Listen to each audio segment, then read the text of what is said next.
Olá, boa tarde. Estamos dando início à live de hoje, segunda de lives pragmáticas. Hoje falando sobre um tema muito importante. Então vou dando meus recadinhos aqui enquanto o pessoal vai entrando, tá? Então essa live ela vai ficar gravada no Rios da Pragmática Psicoterapia e Cursos. E em breve eu vou fazer o upload dela também no nosso canal do YouTube, tá?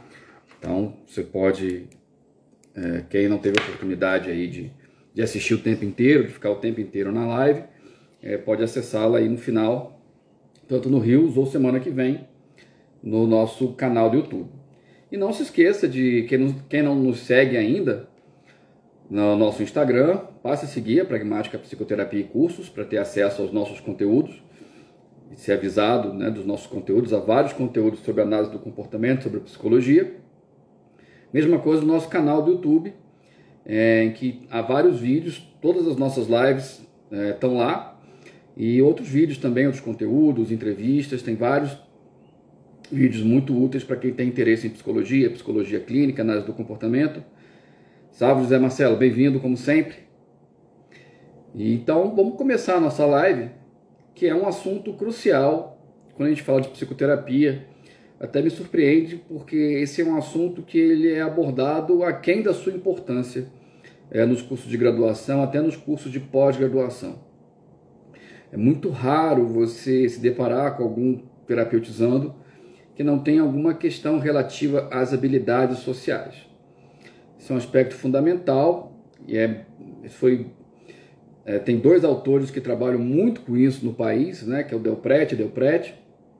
Então, há uma ampla bibliografia sobre isso, mas ela é uma bibliografia que tem mais identidade com as terapias cognitivo-comportamentais ou as terapias cognitivas. Então, uma linguagem que não é muito palatável para os analistas do comportamento mais raiz. Então, eles têm um pouco de dificuldade de compreender e transitar nessa forma de descrever as habilidades sociais, quando a gente observa lá uma falta de rigor no uso dos termos e até a possibilidade de explicações mentalistas. Na realidade, é até comum você encontrar pessoas que se dizem analistas do comportamento utilizando os conceitos de habilidades sociais de forma mentalista, né, explicando um comportamento com base no nome daquele repertório específico.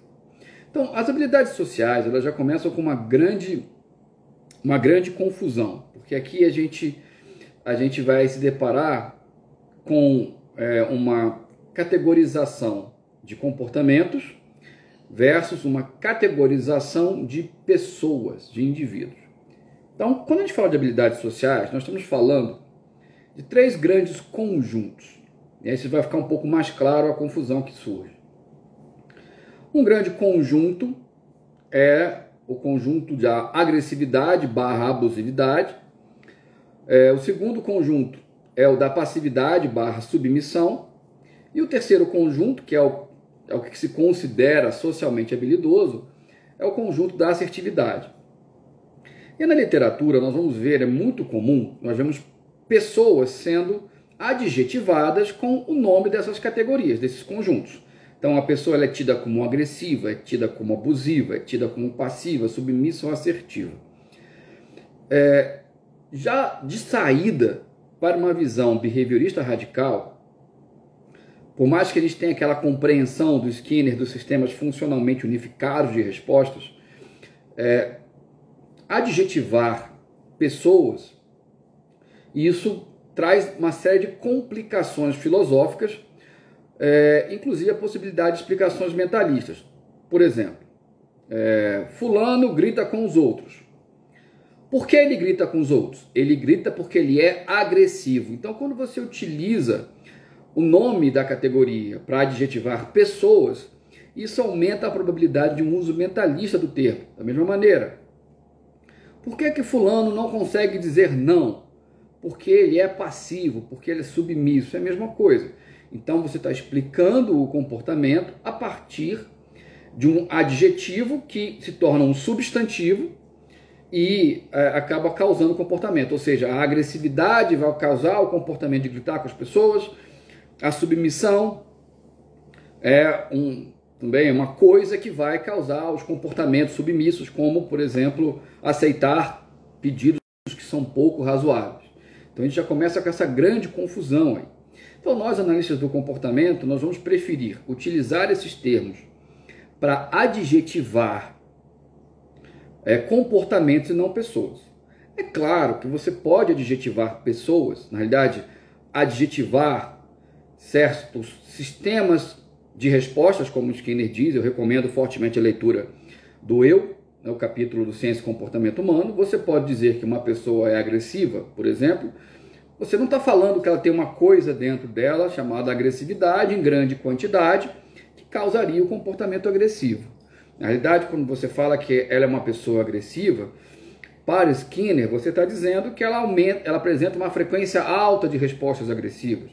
Ou ela se comporta de modo agressivo em circunstâncias que comumente outras pessoas não se comportam. Ou que suas respostas agressivas elas são maiores em relação a outros tipos de respostas. Ou que ela se comporta de modo agressivo em vários contextos. Tá? Viu só quanta coisa que eu tive que falar quando a gente fala que uma pessoa é agressiva e tentar lidar com a agressividade dessa maneira, ou seja, adjetivando pessoas ou sistemas de respostas e não comportamentos. E para piorar, uma grande dificuldade é quando você fala que uma pessoa é agressiva, você vai observar que essa pessoa não vai ser agressiva em vários contextos, em todos os contextos. Então o Skinner até inclusive cita esse exemplo, que o cara, ele, por exemplo, ele é, sei lá, um advogado abusivo, o cara mete a faca, tenta levar vantagem em tudo, é grosseiro com seus subordinados e coisas do gênero, mas na igreja ele é um cara caridoso, generoso, coisas do gênero. Então, quando a gente fala que a pessoa é agressiva, para piorar, a gente vai ter que falar em que contexto ela é agressiva, porque nós vamos ver que a pessoa não é agressiva em todos os contextos.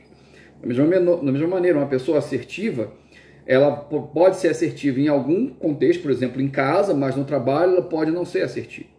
Então, por isso que é difícil a gente utilizar os nomes, agressividade, submissão, abusividade, para adjetivar pessoas, sendo mais apropriado numa postura analítico-comportamental, utilizar para adjetivar padrões de respostas. Então, a solução que eu recomendo para você utilizar essa terminologia das habilidades sociais é justamente, ao invés de você designar indivíduos, você vai designar amplos padrões de respostas. E o que também traz suas dificuldades, porque nós vamos observar que nós estamos falando tanto de uma alta frequência de respostas como de uma baixa frequência de respostas. Então vamos começar, por exemplo, pela pessoa, ou pelo padrão, melhor dizendo, até eu me traindo aqui, pelo padrão passivo submisso.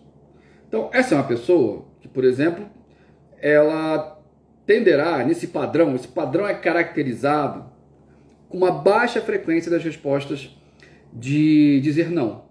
Então, uma pessoa que diante de pedidos, de ordens, ou até de convites que normalmente ela não atenderia, não acataria, ela acaba acatando, ela tem uma dificuldade, a probabilidade de dizer não é muito baixa nesses casos. Então, é um padrão, ou seja, esse padrão comportamental resumido pelo rótulo passividade e submissão, ele é caracterizado por uma baixa frequência de dizer não. Também ele é caracterizado por uma baixa frequência de fazer pedidos, de dar ordens, de reivindicar.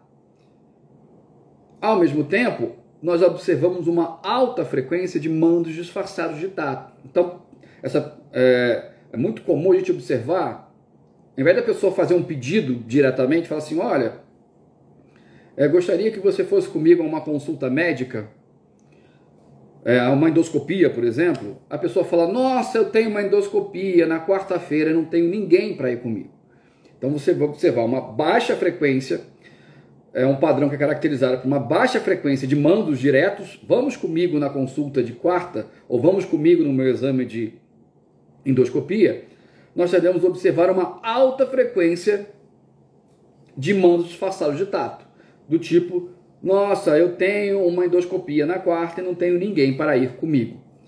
E aí nós entramos numa problemática, porque se a gente for tentar fazer uma análise molar, o que vai acontecer?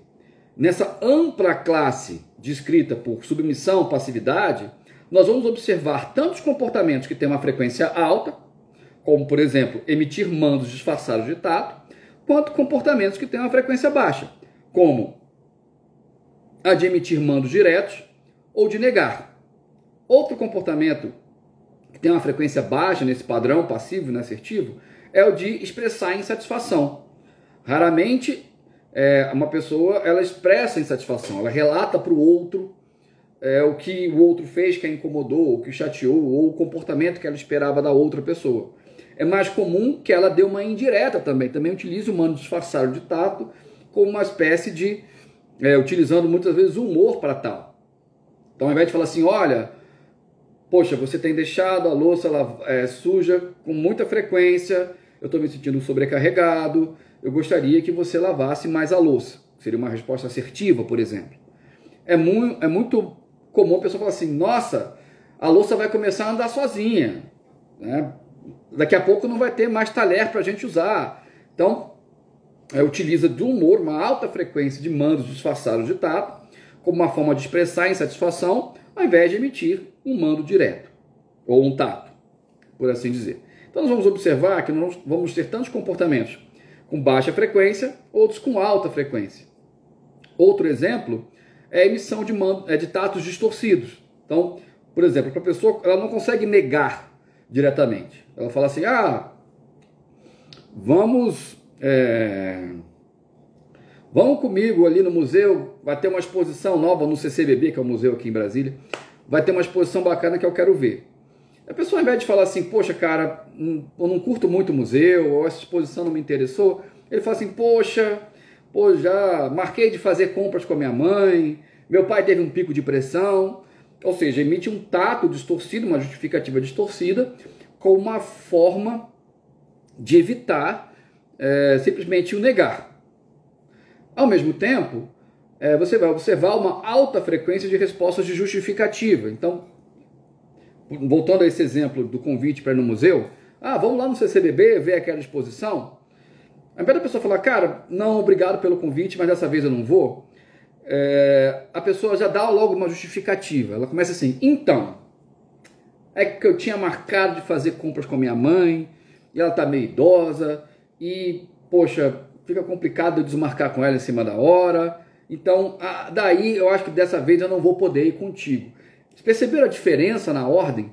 Ou seja, a pessoa se justifica primeiro, para depois emitir o não. Então, essas são respostas características do padrão passivo submisso. O agressivo, por sua vez, ele vai ter muita facilidade em dizer não, ele vai ter muita facilidade, o padrão agressivo, abusivo, ele é caracterizado por negar, por fazer pedidos, expressar insatisfação, mas ao mesmo tempo ele tem algumas propriedades. Por exemplo, ao negar, ela, além de negar, ou seja, além de retirar o convite, esse convite ou pedido, que de certa maneira é um estímulo aversivo, e a resposta de negar é mantida justamente por retirar o pedido ou o convite na condição de reforçador negativo, é muito comum também punir o comportamento de quem pediu ou punir o comportamento de quem convidou. Voltando ao exemplo do museu, vamos lá assistir vamos lá no museu ver a exposição. Que ideia de jirico, que maná eu quero ir para o meu sábado à tarde ir para museu, tem mais para fazer da minha vida. Então, nesse momento, você observa que uma característica do padrão agressivo não é apenas negar, mas ele nega e ainda pune o comportamento de convidar, pune o comportamento de pedir. Um outro exemplo, sei lá, a mãe está cozinhando, por exemplo, e tem um filho, e ele pede para esse filho, sei lá, descascar a cenoura. E ele está, sei lá, jogando videogame. E a mãe fala, vem cá me dar uma força, me ajuda aí a descascar essa cenoura. E aí esse menino pode falar para a mãe, que descascar cenoura o quê? Vou parar de jogar videogame, né? Vou perder meu tempo descascando cenoura, e coisas do gênero. Ou seja, ele pune o comportamento de quem pede, ele pune o comportamento de quem convida. E isso vai ter consequências em curto e em longo prazo, porque ao mesmo tempo que, quando se nega dessa maneira, você retira o pedido ou o convite, você também diminui a probabilidade da pessoa pedir coisas para você no futuro ou de fazer certos tipos de convite. Uma característica também do padrão agressivo é expressar a insatisfação de uma maneira, né, com topografias de respostas, cujo controle não é tanto a mudança de comportamento, a solução prática daquilo ali que incomodou, e sim o sofrimento ou a pessoa que ofendeu, ou coisas do gênero, que incomodou, ela reconheça que está errada, ela peça desculpas e coisas do gênero. Então, no exemplo aqui da louça, ao invés de falar assim, poxa, você está deixando a louça suja, pô, a louça também é sua parte, me sinto sobrecarregado, pô, você podia lavar mais a louça, por favor. Não, ele vai falar da seguinte maneira, pô, você é um descansado mesmo, não faz nada nessa casa, acha que eu sou sua empregada. Então, nesse momento, a expressão da insatisfação no padrão agressivo, ela não tem, o que controla ela, não é, nesse exemplo específico, a pessoa passar a lavar a louça com uma frequência maior. E sim que a pessoa se desculpe, que a pessoa se submeta, que a pessoa ela demonstre, inclusive, sofrimento, que é o que reforça essa forma aí de expressar insatisfação de uma maneira agressiva. Da mesma maneira, o agressivo barra abusivo, quando ele faz um pedido, isso é bem interessante, ele não leva em consideração como é que vai ser para outra pessoa atender esse pedido. Ele não se preocupa no trabalho que ele vai dar para outra pessoa. Então, é algo do tipo assim, pô, você podia me dar uma carona, hein? Mesmo que isso vai implicar um desvio do caminho de 10 quilômetros, né? Aí o cara, pô, mas bicho, cara, vou ter que dar uma volta de 10 quilômetros para te levar lá. Não, mas vamos lá, pô, custa nada, cara, pô, tô cansado, Uber tá caro, não sei o quê. Então, uma característica do padrão agressivo é fazer pedidos que a gente chama de pouco razoáveis, ou seja, não leva em consideração como vai ser para o outro atender esse pedido, e ao mesmo tempo ele insiste, e ele impõe uma condição aversiva para que o outro atenda o seu pedido, atenda o seu convite. Pô, cara, pensei que tu era meu amigo, bicho. Pô, custa nada, cara, tu passar lá comigo. Pô, se tu gostasse de mim mesmo, tu ia lá comigo. Nesse caso, então fica bem evidente que, além de fazer o pedido, que é um pedido pouco razoável, a pessoa ter que dar uma volta aí de 10 quilômetros no seu trajeto, ainda existe o padrão de insistir e ainda impor uma condição aversiva que só vai ser retirada se a pessoa atender o pedido. Dando outro exemplo, sei lá, duas irmãs, uma tem um pouquinho mais de grana do que a outra, e aí a irmã quebrada pede o dinheiro emprestado. E ela normalmente pede esse dinheiro emprestado e não paga, tá? Então ela vira para a irmã e fala, pô, me empresta uma grana aí, me empresta R$1.000, estou precisando aqui, estou com problema no meu celular, estou precisando comprar um celular novo, não posso ficar sem celular, porque os meninos têm que falar comigo, não sei o quê. E aí, a irmã, vamos dizer que ela fala assim, poxa, eu estou apertada agora, esse mês R$1.000 foi difícil para mim. Não, mas pô, faz uma forcinha aí, pega um empréstimo no banco, você sabe que meu nome tá sujo, não custa nada. Aí ela fala, pô, mas não quero botar meu nome, né, pegar empréstimo no banco para te emprestar, sabe? Aí vai que você não me paga, como é que eu vou pagar pro banco? Não, eu pago sim, quando é que eu não te paguei? Então, ou seja, ela, nesse exemplo específico, o padrão agressivo, abusivo, ele, nesse caso mais abusivo até que agressivo, ele vai implicar em apresentação de estímulos aversivos, no caso da insistência e da chantagem emocional, que só vai ser retirado caso a pessoa atenda aquele pedido.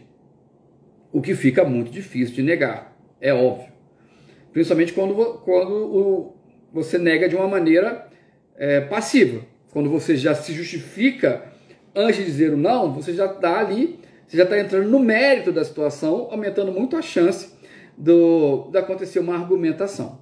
É muito comum, inclusive, a pessoa passiva, né, no padrão passivo, a gente vê que o primeiro não, ele até acontece, mas ele tem dificuldade de ser mantido a partir da insistência do outro. Da mesma maneira que no padrão passivo, o padrão agressivo também vai ter uma frequência alta de respostas e uma frequência baixa de respostas. Por exemplo, é raro você ver um pedido de desculpas no caso do padrão agressivo. Então, mesmo que a pessoa tenha pisado na bola, não sei o que, ela vai se justificar, vai botar a culpa no outro. É um exemplo bem comum. O cara pegou o carro emprestado do irmão, bateu o carro do irmão, e aí fala, pô, mas teu carro também, né? Ele estava desbalanceado, ele estava desalinhado, foi por isso que eu bati, a culpa foi sua, que eu bati o seu carro. Então, ou seja, além de não se desculpar, ainda põe a culpa no outro. Um exemplo clássico, né? Desculpa por te traíres, né? Olha, eu só te traí porque você não me dá carinho, você não me dá afeto, você não quer ter relações sexuais comigo, então eu tive que procurar lá fora. Então isso claramente ilustra o padrão agressivo abusivo. Por outro lado, o ideal que a gente tenta, a gente trabalha em terapia para estabelecer é o padrão assertivo. E na realidade, o padrão assertivo, ele em muitos sentidos, ele se assemelha ao agressivo, na medida em que o negar acontece, o fazer pedidos acontece, o expressar insatisfação acontece. Por outro lado, sem que estímulos aversivos sejam introduzidos na relação como uma forma de controlar o comportamento da outra pessoa que você está se relacionando. Então vamos pegar, por exemplo, o pedido.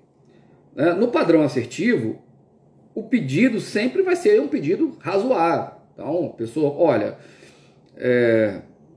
cara, tem como você me acompanhar naquela consulta, se não for te atrapalhar? Por quarta-feira eu tenho uma endoscopia, cara, eu não posso ir sozinho, tem como você ir comigo? Então, é um pedido que é razoável, né, na maioria das vezes. Então, no caso do padrão assertivo, é levado em consideração como é que vai ser para outra pessoa atender aquele pedido. Da mesma maneira, né, o cara vê que o irmão está apertado de grana, ele não vai pedir dinheiro emprestado para o irmão. Né? Ou vai pedir uma parte que o irmão consiga dar e vai tentar arrumar de outra maneira. Então, no padrão assertivo, haverá pedidos, mas o outro é levado em consideração quando se faz um pedido. Da mesma maneira, o assertivo ele vai negar. Só que ele não vai punir o comportamento de quem faz o convite. Voltando ao exemplo aqui do convite para ir lá na exposição, no CCBB, cara, pô, bicho, pô, na boa, dessa vez eu não vou contigo não, cara, que eu não gosto muito desse tipo de arte. Mas obrigado pelo convite. Algo nesse sentido. Né? Ou, se a pessoa pede dinheiro emprestado para ele, fala, cara, bicho, eu não vou poder te ajudar. Ou melhor, dessa vez eu não vou te ajudar.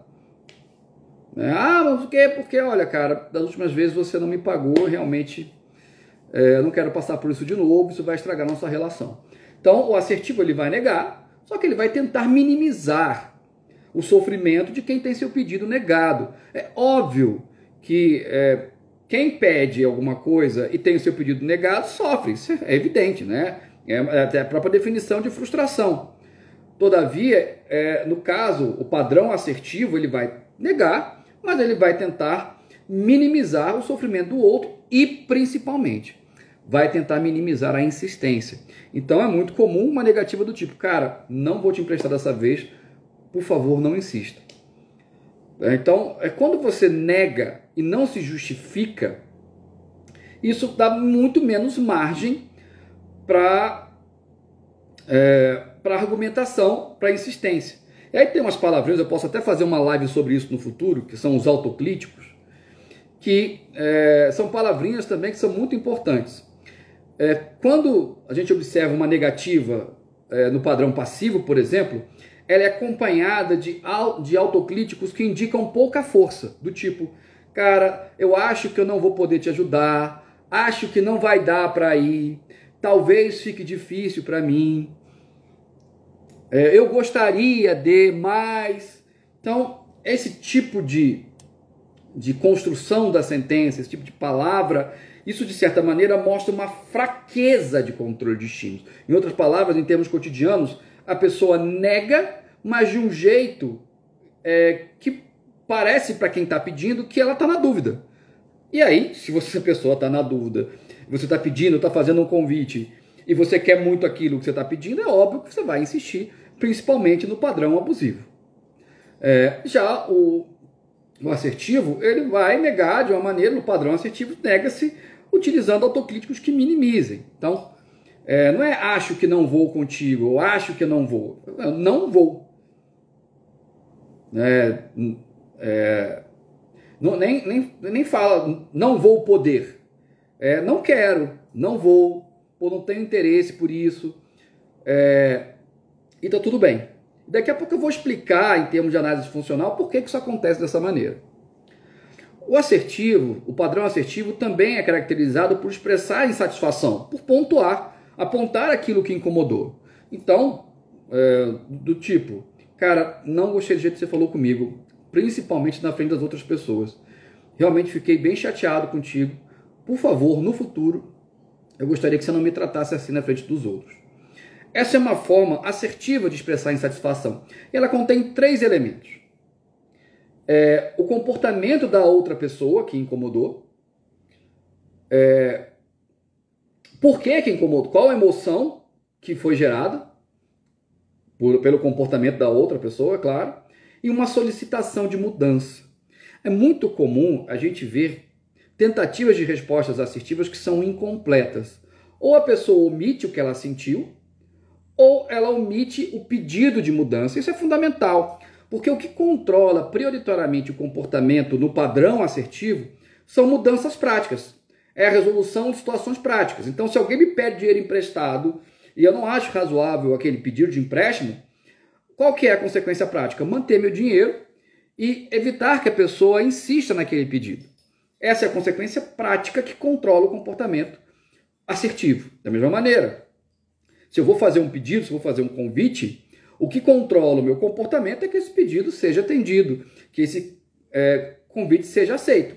Todavia, se a pessoa recusa, geralmente aceita-se essa recusa, tá? A não ser que seja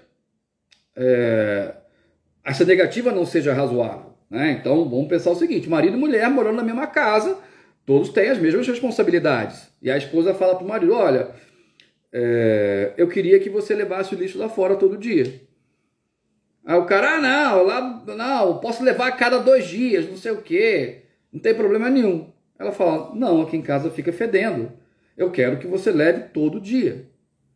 Então, essa argumentação também vai acontecer no padrão assertivo, quando se fala que ela é justa.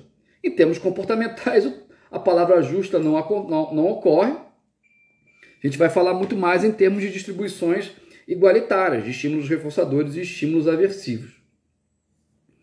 Tá? Então, já diferenciando em termos de análise funcional desses 3 padrões, o que caracteriza o controle do comportamento no padrão assertivo são as consequências práticas, objetivas. Então, se pede dinheiro emprestado e eu não quero emprestar esse dinheiro, né, o que vai controlar o meu comportamento de negar é manter o dinheiro. Se a exposição lá no museu é uma coisa que não me é interessante, eu quero usar esse meu tempo para outra coisa, o que vai controlar o meu comportamento é o tempo. É o meu tempo para usar para fazer outra coisa. Mesma coisa, se eu vou expressar uma insatisfação, o que controla o meu comportamento é a mudança de comportamento do outro que gerou tal insatisfação. Por outro lado, quando a gente analisa os padrões agressivo, abusivo e passivo, submisso, as consequências simbólicas elas vão ganhar um protagonismo.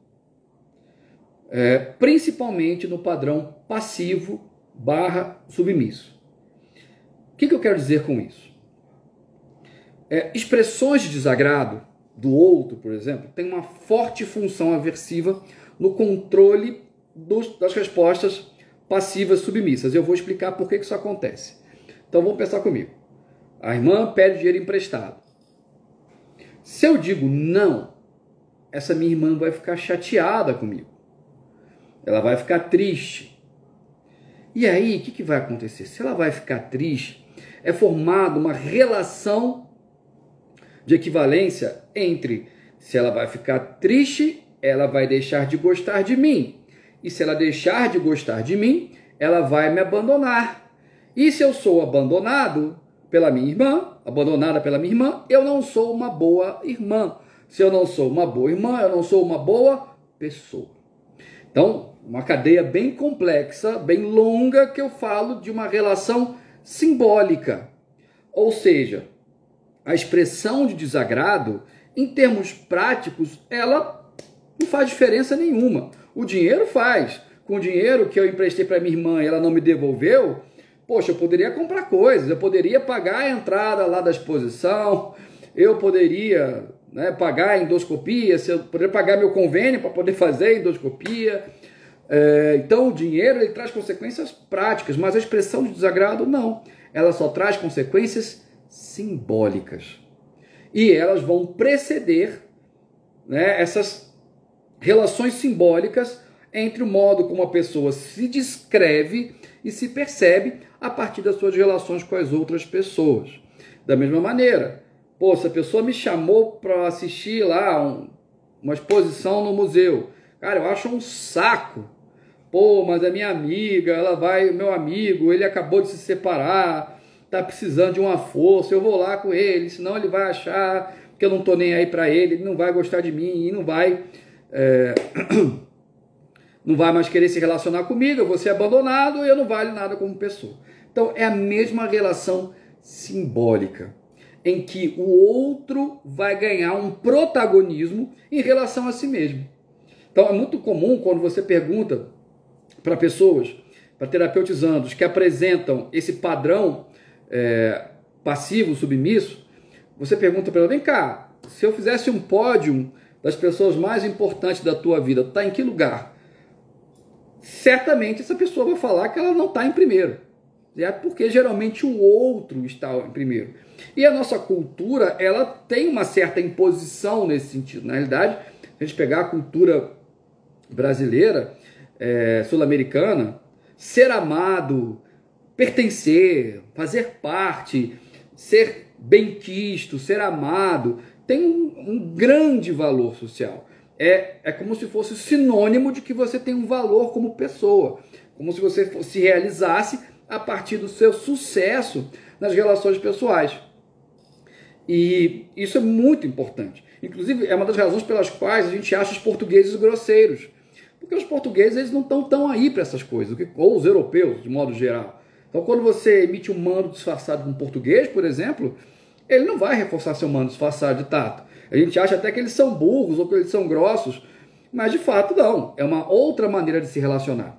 Aqui no Brasil não. Ou seja, você, por exemplo, se você está no consultório do seu psicólogo, tá? E o ar-condicionado está desligado e está muito quente, aqui em Brasília tem feito bastante calor esses últimos dias, é visto quase como se fosse uma falta de educação você falar para o psicólogo, dá para você ligar o ar-condicionado, por favor? É muito comum terapeutizandos emitirem o quê? Um mando disfarçado de tato. Nossa, tá quente hoje, né? Tem feito muito calor esses dias. Poxa vida, eu tô pingando. Ao invés de emitir um mando direto. Poxa, tem como você ligar o ar-condicionado, por favor? Como se isso fosse soar uma falta de educação. E aí o que acontece? Se eu sou mal educado com o meu terapeuta vai ter uma expressão de desagrado. Se ele tem a expressão de desagrado, significa que ele não vai gostar de mim. E se ele não gostar de mim, eu não vou ter valor como pessoa. Então, mantém todo aquele ciclo ali que vai controlar as respostas inassertivas do padrão passivo submisso. Então, isso que controla, ou seja, o fato dele se pertencer, dele ser amado, dele ser incluído, dele ser convidado, de lembrarem dele, tudo isso exerce um grande controle sobre o comportamento, no padrão, dos comportamentos característicos do padrão passivo submisso. Mas aí nós temos um grande problema. é que muito comum pessoas passivas submissas se relacionarem com pessoas agressivas, abusivas. Então, o que vai acabar acontecendo?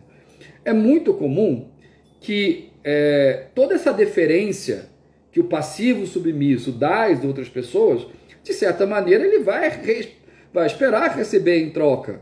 Ele vai dizer, eu não faço nada para receber algo em troca, eu não espero gratidão de ninguém. Isso aí é outra história, né, gente? Isso aí tem uma distorção do comportamento verbal, aí isso é um intraverbal.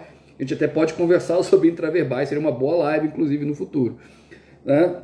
É aquela resposta que todo mundo gosta de ouvir. Não, eu não estou nem aí para gratidão e reconhecimento. Balela, né? Lógico, há exceções, mas, em geral, balela, isso importa, sim.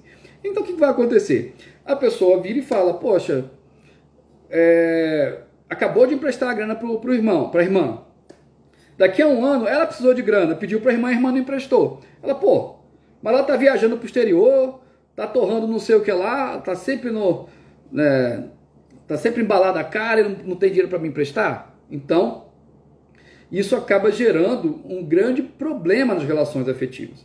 E uma grande justificativa dada por pessoas que apresentam padrão passivo submisso é que, olha, se eu começar a me posicionar, se eu falar o que eu não gosto, se eu der trabalho para os outros, se eu ficar negando convite, se eu ficar negando pedidos, eu vou ficar sozinho. Quem tem alguma experiência clínica certamente já ouviu coisas desse tipo. Mas o mais maluco da história é que o que vai acabar acontecendo? Essa pessoa, ao exibir esse padrão passivo, ela vai se decepcionar tanto com as pessoas que ela vai excluindo as pessoas do seu convívio. Inclusive, ela pode excluir ambientes. Ela pode deixar de trabalhar. Caso o trabalho que ela tenha exija muito das habilidades sociais dela. Tá? Ou seja, a justificativa para o padrão passivo é não ficar sozinho. Mas no fim das contas, ela fica sozinha do mesmo jeito, porque ela acaba se isolando das pessoas que abusam dela. O Rexante aqui colocou, bora reforçar dando coração para ele. Pois é, né? De fato, e faz muito sentido essa metáfora, né? Porque a gente precisa do coração para viver. Então como é que a gente vai dar o coração para o outro, né? O agressivo, o abusivo, o que controla o comportamento, além das consequências práticas, como é no caso do assertivo, também controla consequências simbólicas. Algo do tipo, comigo ninguém folga, ninguém me peita, comigo não. Né? Vou até usar uma expressão racista que eles usam, né? Você vai falar assim com as suas negas. Tá bem que estamos superando isso, um dia a gente não vai mais ouvir essas coisas, mas de vez em quando a gente não escuta para o nosso estarrecimento total. Mas enfim, ou seja, também temos consequências simbólicas, porque quando o outro se submete, isso simboliza, olha que legal, né? Simboliza que eu tenho poder, que eu posso ser respeitado, que eu tenho valor como pessoa, porque eu imponho o meu respeito, mesmo que eu torne a vida dos outros, ao se relacionar comigo, um inferno. E aí, no caso do padrão agressivo, abusivo, se a gente fizer a mesma perguntinha do pódio, é muito provável que ele se coloque em primeiro lugar. Né? Então, eu em primeiro lugar, antes eu do que os outros. Mas, de uma maneira, não é problemático se colocar em primeiro lugar, de forma alguma. Mas, como no caso do assertivo, é sempre levado em consideração como é que vai ser para outra pessoa vivenciar aquela interação social. Já no caso do agressivo, não. Né? Principalmente do abusivo. Então, o que a gente observa é uma forma de distribuição desigualitária de reforçadores e estímulos aversivos, como se o agressivo e abusivo ele tentasse, de certa maneira, sempre levar uma vantagem em relação à distribuição de reforçadores. Então, é aquele cara que vai querer mais tempo da sua sessão, né? Aquele cara que vai querer pichinchar um valor especial, é um cara que vai negociar uma condição de pagamento só para ele, e coisas do gênero, né? Um cara que ele vai faltar a sessão e não vai querer pagar, ele vai dizer, não, mas eu não me lembro que você falou isso no contrato, sendo que você tinha falado no contrato terapêutico. Então a gente vai observar isso com uma certa frequência. Outro ponto a se considerar, geralmente, as consequências aversivas ao padrão, aos comportamentos no padrão agressivo, abusivo, elas são em longo prazo, elas demoram a acontecer. Por quê? As pessoas começam a se afastar dos agressivos abusivos. Demora um tempo, principalmente quando a gente fala de familiares, mas vai chegar uma hora que, o cara me empresta grana e ele não me paga, ou está sempre me pedindo dinheiro emprestado, ou só me procura quando quer o dinheiro emprestado, você vai parar de atender o cara. Né? Para você não ter que dizer não, você meio que não atende, demora para responder mensagem, coisas do gênero. Né? Então, um cara que sai com ele sempre me pede para dar uma carona para ele de 10 quilômetros, ou me põe para pagar a conta, é um cara que eu não vou mais sair com ele. E coisas do gênero. Então a gente vai meio que excluindo do nosso convívio pessoas que apresentam um padrão agressivo. E obviamente quando isso acontece, é o momento que essas pessoas procuram terapia. Por outro lado, já os passivos, submissos, eles vão procurar terapia muito mais cedo. Porque eles estão entrando em contato com estímulos aversivos muito mais cedo. Né? Então eles vão entrar em contato com estímulos aversivos práticos, vão ter perdas práticas, e isso vai fazer com que eles procurem a terapia com uma frequência muito maior. Principalmente por quê? Porque a forma passiva de se relacionar é uma tentativa de ter controle daquilo que não se tem controle absoluto. Ou seja, se eu me submeto ao outro para ser amado, por assim dizer, de uma maneira didática, isso não garante que o outro vai me amar. Porque o outro me amar ou não... ou seja, quando eu falo amar, é conviver comigo, ser meu amigo, ser meu parceiro, namorada, tanto faz. E isso diz respeito a quem gosta, quem tem um afeto, quem ama, e não quem é o amado. Então é uma tentativa de controlar o incontrolável. E obviamente vai acontecer muita frustração. Então é muito comum pessoas passivas elas estarem em sofrimento porque as outras pessoas não demonstram por elas a mesma consideração que ela tem pelas pessoas. Elas costumam procurar terapia porque estão cansadas, porque estão desgastadas, porque não se sentem reconhecidas, desanimadas, sem energia para fazer as coisas, não vem mais graça nas coisas que vinham antes. Então isso é muito comum, as pessoas passivas procurar terapia. Gente, antes de continuar, deixa eu só dar uns recadinhos. Esse vídeo vai para o nosso canal do YouTube. Se você não está inscrito ainda, se inscreva lá no nosso canal do YouTube, Pragmática, Psicoterapia e Cursos. Esse vídeo vai para o nosso Reels logo assim que acabar essa live. Então, vocês podem baixar, assistir à vontade. Tá? Lembra de seguir a gente. E sábado teremos um curso comigo sobre princípios de análise do comportamento aplicado à clínica. Então é bem bacana para quem está interessado em entender como é que funciona a clínica a partir da terminologia comportamental, como é que aqueles conceitos todos ali, vocês aprenderam naquele livro, por exemplo, ali atrás, como é que eles se articulam com a clínica. Então eu faço aí um convite para vocês, quem tiver interesse, o link de inscrição está na nossa bio, e tem postagens nossas falando sobre esse mini curso aí, que está um precinho bem bacana, quem tiver interesse, então dá uma olhadinha, tá, Rexante? Tá lá, na nossa bio tem o link de inscrição, e também tem postagem sobre isso no nosso feed, certo? Continuando aqui a live, uma coisa que acontece bastante são pessoas que geralmente, bacana, José Vilar, bem-vindo, pessoas que, em geral, apresentam um padrão passivo na maior parte do tempo, mas quando elas vão tentar expressar insatisfação, a situação já chegou num nível de aversividade tão grande que a pessoa não consegue fazer isso de uma maneira assertiva. Ela vai acabar expressando a sua insatisfação de uma maneira agressiva. E é muito curioso que essa pessoa acaba sendo descrita como alguém que é agressivo, quando na realidade, na maior parte do tempo, essa pessoa é passiva. Por isso que é muito importante que a gente faça uma investigação muito acurada, muito precisa e abrangente dos padrões comportamentais que nosso terapeutizando ele apresenta na sessão de terapia, certo? Gente, era isso aí que eu queria para vocês hoje, certo? Já deu aí 46 minutos de live. Depois eu posso até fazer outra falando sobre o treino de habilidades sociais assistemático, que é a maneira como a gente, em PCP, tenta estabelecer os padrões assertivos, certo? É isso aí, moçada. Foi um prazer estar com vocês nessa tarde. Um grande abraço, até a próxima e que a força esteja com vocês.